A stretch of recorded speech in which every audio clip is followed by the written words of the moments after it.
Feliz Navidad, mijos and mijas. Welcome back to another episode of Mijo Podcast. Today, we are going to be breaking down a Latino Christmas. I thought, what better episode to have than for us to discuss what the holidays are like for Latinos? This episode's dropping on Christmas week. So I want to talk about it. I want to talk about how loud our Christmases are, how much laughter and love happens, but also how they can be a little bit toxic because we're Latinos, we're spicy. Hey, why not toot our horns? But definitely, I thought this was a fun episode. I had a really great time putting it together, and I just think so much happens during the holidays. And honestly, a Latino holiday is elite because we have the food, we have big gatherings, a lot to unpack. But if you're Latino, you know that going into this celebration, you're going to get asked tons of questions. They're going to ask you, y el novio, y la novia. And if you do have a boyfriend or a girlfriend, they're going to ask you, ¿cuándo se van a casar? ¿Cuándo viene el bebé? You can't escape these questions. The tias are going to ask, they want to know. And I think it's just part of being with Latinos for an extended period of time. Like, there's nothing else that we can do other than talk and really just chismear. And there's a little run-on joke in my family. It's a joke that I made a few years ago because all my cousins have partners. And, one Christmas or Thanksgiving, it was a holiday. We were all together and I'm, holding my little cousin and I'm looking around and everyone's like sitting with their booze. And I'm like, damn, like, los únicos que quedan solteros somos yo y mi primita de 2 años. And everyone started laughing. And every holiday, my aunt says this. She's like, ¿Cómo va, Axel? And she always tells me, like, nomás quedan solteros tú y tu primita de 2 años. So you're not going to escape the questions. They're going to ask you, like, about everything. They're even going to tell you, like, mijo, te miras más delgado este año. Or, mijo, te miras muy llenito. Like, estás comiendo mucho. They're going to compare you to the other cousins. They're going to tell you, like, ya ves, tienes que ser como tu primo. Like, tu primo está haciendo esto, esto, y esto, y esto. And honestly, I feel like that's the worst scenario to be in. No matter what side of that comment you're on, it's uncomfortable. Whether you're the person being compared, you're just kind of like, Mom, like, stop, I'm trying my best.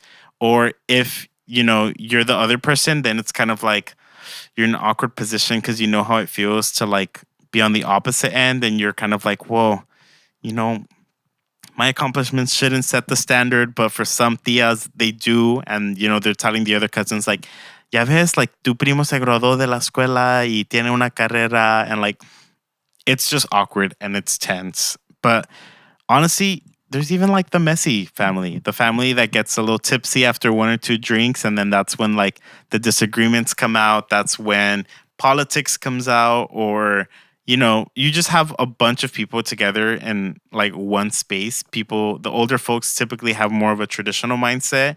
So they're, going to make comments about like, no, like, las mujeres tienen que hacer eso. And then you have the younger folks who are like, no, I don't think so. Like, what's wrong with, so it just turns into debate at some point and someone needs to learn how to just be like, stop, next conversation. And typically, like, I'm the type of person that does that. I'm like, all right, referee, like, we're moving on. This is getting a little too heated and we don't want to end up on that route. But at the end of the day, it's just a big evening of gossip. You're going to talk about the family drama. You're going to talk about whoever's not there.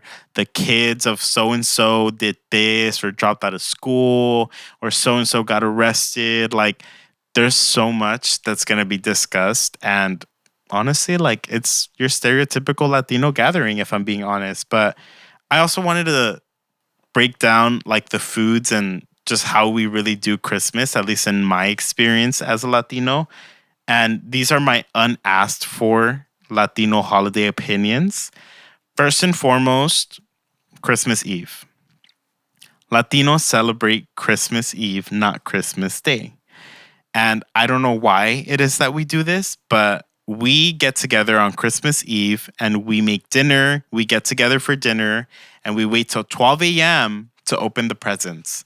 Why do we do this? I have no idea. I know the white folks like to wake up early on Christmas Day. The kids are excited to go run and open their gifts that Santa gave them and left under the tree. They make breakfast. We don't do all that. We get together the day before, wait till 12 a.m. when it's technically Christmas Day, and open up the gifts. Some families are hardcore and will literally keep the kids up till 12 a.m., which is crazy. I remember growing up, we used to stay up till 12 a.m. if we wanted to open our gifts. And it's sad because the younger ones start falling one by one, and it's like, boom, asleep, boom, asleep. I think one year our parents let us open the gifts like around 9 or 10 because we were just so impatient. But even now, I'm not gonna lie, like making it till 12 a.m. is a little hard, especially if you don't have much action going on during your celebration. Like if there's no games, no nothing. If you're just sitting on the couch in la sala, like it's kind of hard to make it till 12 a.m. It's very, very hard. But we get together on Christmas Eve. We always open the gifts at midnight. We, have a lot of food. My family always does pozole or birria. And typically the way that it goes is we're going to make pozole for Thanksgiving, which means we'll get birria for Christmas and vice versa. If we make birria for Thanksgiving, then that means we're going to get pozole for Christmas. There's always going to be tamales, of course. My family always does rojos de puerco or verdes de pollo, and they also like to throw in the dulce ones.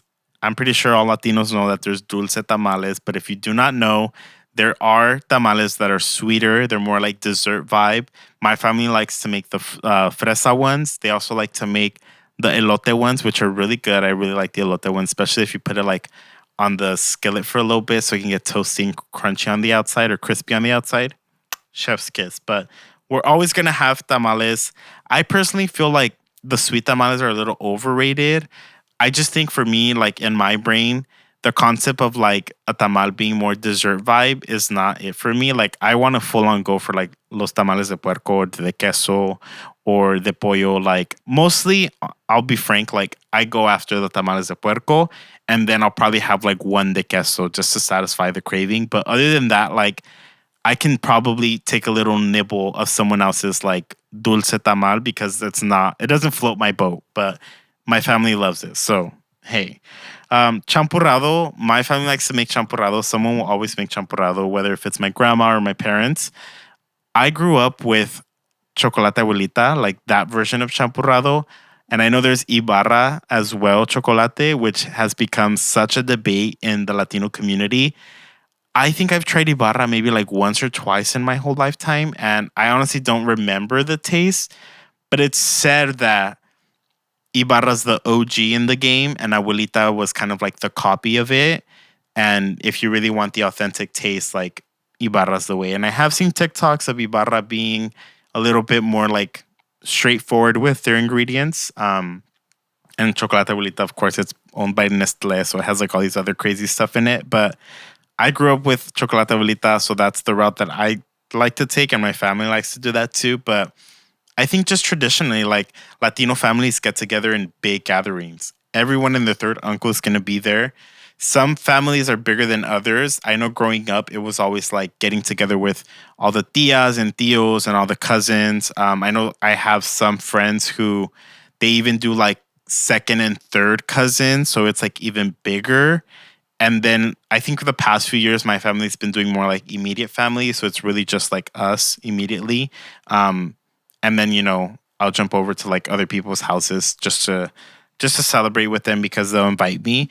But I think one of the perks that I enjoy of living on my own now is being able to like house hop instead of hosting, because when I lived with my parents, many of the years we hosted at our place because my mom's the eldest of her siblings, and it's una chinga. Like I remember my mom waking us up really, really early to start cleaning like every nook and cranny of the house while she was making the food and preparing that. And like she's like, I want this cleaned, I want this cleaned. And then you're done, and she's like, okay, go take out the trash, go do this. And you're like rushing to get ready because like, you spent all day working on stuff and decorating and putting everything together, and then everyone's like rushing to get ready, and it's like, no, like, I need to get ready, like get out, or like, can I come in? Like I need to do my hair. And it's just like chaos. And honestly, now living on my own, I just pull up to my parents' house with whatever it is that I'm contributing, whether that's typically like cookies or tres leches or a choco flan.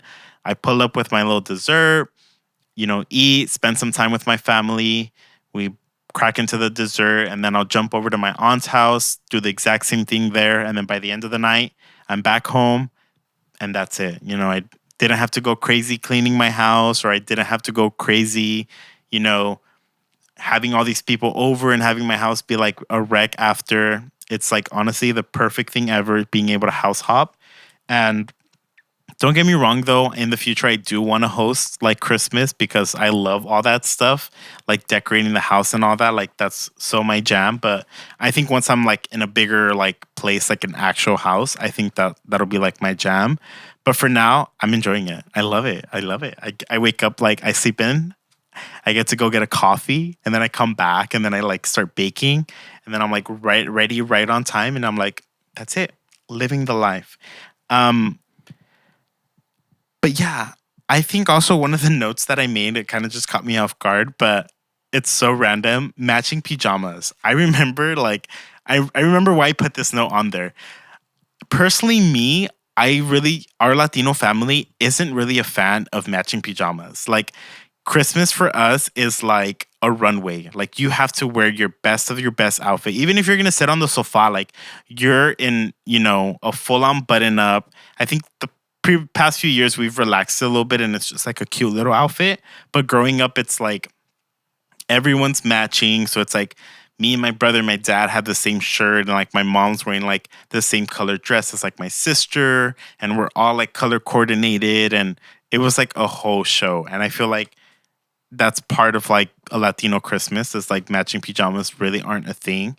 I've brought it up a few years, and I remember my family, like extended family, being like, oh, well, like so and so doesn't really want to wear like matching pajamas. They rather just like, dress up really nice. So I know there are some families out there, because I see my friends that'll post like on social media, like, oh, matching pajamas, which I think is cute. And I'm like a big fan of it, because I'm like, if you're just going to be sitting in the sala, like, why not do it comfortably? Especially if you're staying up till 12 a.m. to open these gifts. Like, come on, guys. That's definitely one of the things that I want to pick up, like, as I create traditions moving forward. But even then, I just feel like, something about Latinos just wanting to show out and just go to the max. But yeah. So if you saw my Instagram or not, I asked some questions. I asked some people to send in some of their craziest holiday questions. If you don't follow me on Instagram, my Instagram is axelperez.png. And then you can also follow us at Mijo Podcast. We always post tons of fun stuff on there. So these questions came from some followers, some of my friends, some of my family members, colleagues. And I pretty much just asked for your guys' stories. Like, and I think I asked, like, what's your craziest Latino Christmas story? And I was able to get the best 10 ones that I really thought were topics we could discuss. And I want to discuss them. The first one is about a drunk tío. And it goes, my tío shows up every Christmas already tipsy, starts crying during Vicente Fernandez, and then gives everyone life advice he doesn't follow. By dessert, he's doing karaoke and telling us he loves us every year like clockwork. I just think that's so funny. I don't think I really experienced this growing up, like having a tío like be like that, but I just feel like that's such a stereotypical thing that you would expect from, a Latino tío. Like it's probably like the single tío that is like, few drinks in, showing up late, he's already sad, and he's already just like telling everyone he loves them, and you go in for a hug, and he probably like smells like alcohol, and he's giving you like a $20 bill. Like that's just, I can see it. I can see it. And I don't think I've ever been in that situation, but it's such a Latino thing for you to know and just be like, okay, clock it. But honestly, maybe just don't play the Vicente Fernandez this year so he doesn't start crying. I really don't know what to say for that one, but I see it. The second one is, am I wrong for hating sweet tamales? My family acts like I committed a crime when I say no. They say I'm too American now because I don't want raisins in my tamal. I am 110% on board with this comment. I'm with you. I hear you. Something about the raisins being in a tamal. I don't know. To me, I said this earlier. To me, a tamal is savory. It's not sweet. I can do like one little bite because then I'm like overwhelmed. Then I'm like, this is too much. I don't want it anymore. But I feel you, and I don't think you're in the wrong. I'm with you on that one. If your family thinks it's crazy, then add me to that because that's honestly like outrageous. This next one is I'm 27 and my family still makes me sing or do something every Christmas. They'll be like, "Cántanos algo" in front of everyone, including random cousins I've never met.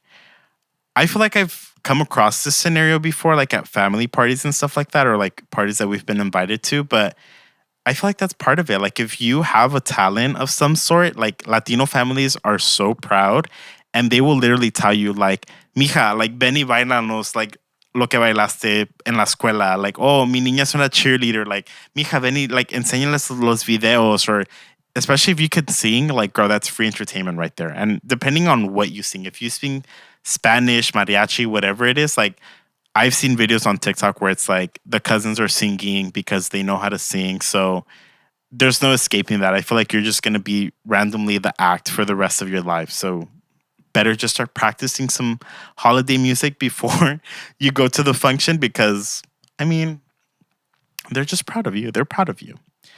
The next one, kind of similar to the comments I made earlier. Every holiday, my tia asks me if I'm dating someone, then immediately asks why I'm not married yet. I can't even grab a plate before they start. Like I said, some of these tias are so freaking nosy that they want to just like know, but it also depends on what type of tias you have because there's tias that'll want to know everything about your life, but they're not willing to tell you anything or like answer any questions you ask them. Like they want to be asking about everybody's kids, everybody's like, you know, oh, like so and so's kid is single, so and so's kid is married, or so and so's kid is not married, but they've been together for like 10 years. Like, but then when you ask them about their kids, they immediately change the subject. So I would say just challenge her, you know, just if your tia has kids, ask her about her kids. Be like, ¿y por qué Julia no se ha casado? You know, like flip the script. I don't know. Be a little messy this year. You know, be a little rocky. The next one says, I'm the youngest, but somehow I'm the official translator for everything. Bank stuff, phone call, immigration questions during Christmas dinner. I just want to eat. I feel you a little bit on that one because I know sometimes when I go over to my family's parties for like gatherings and stuff, they'll ask me questions about like, you know, paperwork or just questions about like work or like government or like things that are in the news. And I think it's probably just because they trust us because, you know, we're educated and, you know, we know more than them. So it's like the perfect opportunity for them to bring out the little papeles and be like, "Mijo, ¿me puedes leer esta carta? Like, ¿qué dice?" So I'm with you on that one. Like I 110%, I know what it feels like. And again, it just goes back to like just sitting in the sala for all this time. And what else are you going to do? You're going to go through everyone's chisme and you're going to translate some letters. Like, hey, I will say, like, tia, déjeme comer primero, you know? Déjeme, maybe by the third round of tamales, I'll start translating. The next one says, my cousin says ya voy and then shows up 3 hours late when everyone already ate. And he's mad that there's no food left. That's his fault, girl. Like, honestly, first of all, I'm kind of surprised that a Latino family is running out of food because I feel like we make way too much food and we have recalentado for the next day and then everyone gets like a bag of tamales for like the next 4 weeks. So I don't know who's not going that ham at your place, but I don't know. I feel like there's always that cousin that's like going to be late, whether they start off at someone else's house or whether they randomly just disappear and then at some point just pop up again. Like, it's weird. You know, sometimes they tend to go outside and they're having a little smoke break or something, but I don't know. That they need to work on that. Honestly, don't even let that get to you. Um, Next one says, we did an intercambio and I gave someone a nice candle. I got a random mug that says boss babe, but I work in construction. Maybe it was on sale at the Ross or at the Marshalls because I don't know. I feel like maybe your family doesn't like you if they're giving you a boss babe mug and you work in construction. But maybe you're reflecting and that's going to influence your gift giving this year, you know, the effort that you're putting in that. But yeah, I don't know, maybe give them the Bath and Body Works, the new like food scented candles, like the popcorn ones or like the pretzel ones. Give them one of those this time. Cleaning trauma. Yep. I feel you. We deep clean the house for days for guests that either don't come or only stay for 10 minutes. And if they notice one thing dirty, mom brings it up for years. First of all, shady that they're bringing up that something's dirty. That definitely has to be some hater in your family. But I get you. That's why my mom like used to always make us clean from top to bottom. I remember she used to make us clean our rooms, and we'd be like, "Mom, la fiesta no está dentro del cuarto, está afuera." And she'd be like, "I don't care. Like you're gonna clean the room, and you're gonna make sure it's spotless." So I feel you. I 100%. Um, this next one says, I walked in and the first thing that someone said was "Te ves más llenito." I hadn't even sat down yet. I feel like Latinos can be a little judgmental, but it depends on who's asking because I know a lot of times you don't see people for a long time and then you see them again and they themselves might also look a little llenito, but they swear they're still small and they're not poking out that shirt. So maybe it's motivation for the gym. I don't know. But guys, just be feisty back, just throw it back. Find a way to throw it back. I don't know. I just be feisty this year. All right, and the last one, I saved the best one for last. My mom says we're leaving ahorita, but then starts another conversation, another coffee, another plate, and then suddenly it's midnight. I feel you on that one because I remember growing up, we would always be told like, ya nos vamos a ir, ya nos vamos a ir, agarra tus cosas. And everyone's like shoes on and everything. And then like a whole conversation breaks out and then we're just sitting on the couch and then you're just like, take the shoes off. And then my mom being like, ¿Por qué te quitaste los zapatos? Ya nos vamos a ir, ya nos vamos a ir. So then you put the shoes back on, you put the coat back on, and then you're just sitting there for another 10 minutes because they're having another conversation. Again, stereotypical Latino Christmas, that's going to happen 110%. But yeah, it's just like, it's whatever. But thank you guys for sharing that. I thought those were funny. Thank you guys for keeping them short, by the way. I don't know if there's like a word limit on Instagram or something, but those were the ones that I was able to get because I posted it in the morning. Those were the best ones. And I also kind of like took a little bit from that to talk about earlier in the episode. So I hope you guys enjoyed that. But I also want to talk about like the parts of a holiday get together that a lot of people don't really think about, especially like when it comes to like Latino get togethers. I think a lot of us are, we're hardworking and I feel like you come across someone like working on the holidays, which always sucks. I remember growing up, like, especially as we got older, like so and so has to come late because they're working. And I remember that always being like a bummer. Thankfully, me, like, I've never really had to work during the holidays because I've always had jobs that, like, go on holiday break or, whatever it may be. I don't ever remember working on a holiday. But I do remember having family that would like come rushing from work to get ready and then they're like tired and like hungry. And I feel like that's something that it's like, we're hustlers and a lot of times we're the ones working on Christmas while everyone's enjoying it. And I think the crazy question that I would always hear is like people getting there and being like, oh yeah, someone asked me at work today, like, oh, why are you working during the holidays? And it's like, fool, because people like you want to be out and about like on the holidays instead of being at home resting. I think also just like the financial pressure of like getting gifts for everyone is kind of crazy because then it's, especially as you get older, it's like, of course I'm going to get presents for like my immediate family. But then at one point I'm like, okay, like, do I have to get presents for like everyone? Because like now I have a job, but I'm like, just started like in my career. So I'm like, I don't know, like, do I have to give everyone a gift? And I know that it's not like expected or anything, but I feel like that's just kind of like the norm of the holidays, like gift giving. And I feel like once you kind of like are no longer the kid of the family and you transition into being like a young adult, you're in that group of like, well, you have money. And then it's like, I'm going to get my grandma a gift, but then you're like, damn, if I give my grandma a gift, does that mean I need to get my aunt a gift? But then if I get my aunt a gift, do I need to give the uncle and then I need to give the kids? And then you're like, Jesus Christ, that's like 400 gifts that I need to give out. But I do like my immediate family. And then what I started doing like now is I'll give like a family gift card to the, like my other family. So then I'll do like, I think last year I did like a gift card to the movies and I gave one to my aunt and then one to my other aunt and I just wrote a nice little card and I was like, oh, like, hopefully you guys can go out and have like a nice little gathering. So that's what I like to do because I feel like I cover everyone as a family and kind of like send them off on like a little experience instead of just having to individually give gifts because it adds up a lot. And I don't know about you guys, but like if you do the holiday potlucks at work and then you do the secret Santas and the gift exchange, like the white elephants and the friends miss that's like now a thing, like it adds up quickly. And nowadays with all this inflation, it's crazy. But I think it's just like, the guilt that comes with the holidays, especially as you're growing up and you're trying to navigate like what that looks like as an adult. Cause you're like, at least for me, it's like, I'm not there yet where like I have my own, traditions and like my own gathering with like, you know, a partner or anything.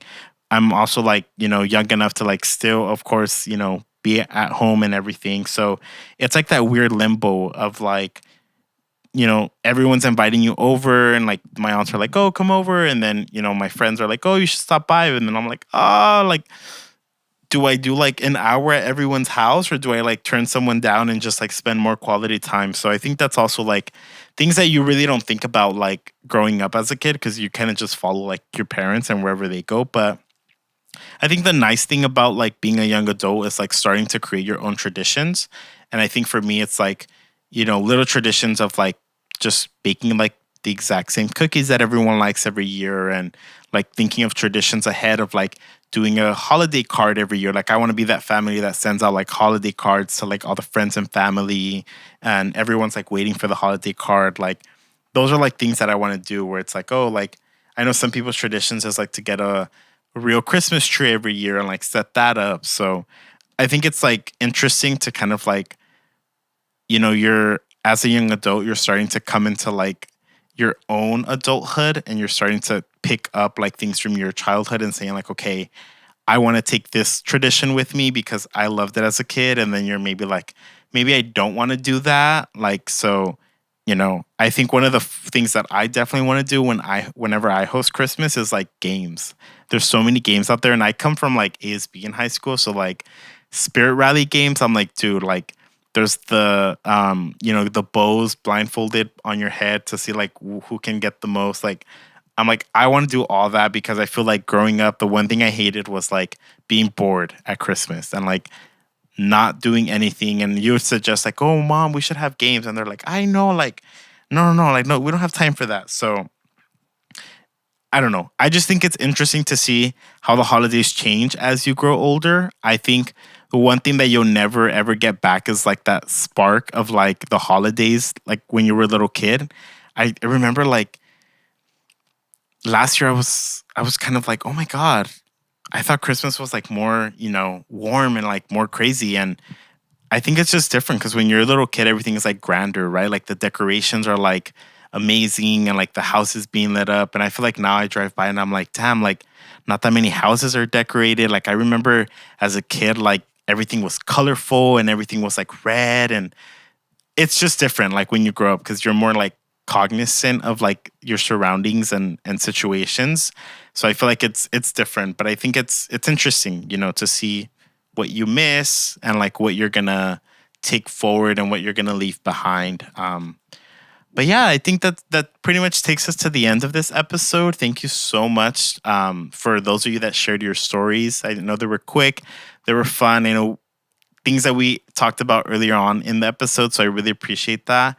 If you didn't share a story and you want me to like still read your story, send it on a DM and I'll reply.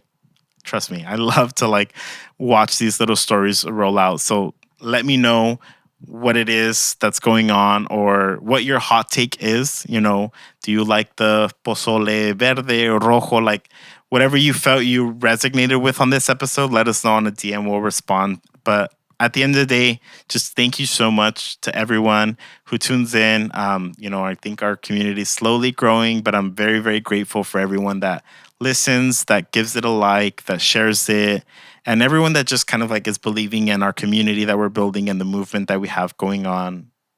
I appreciate you so much.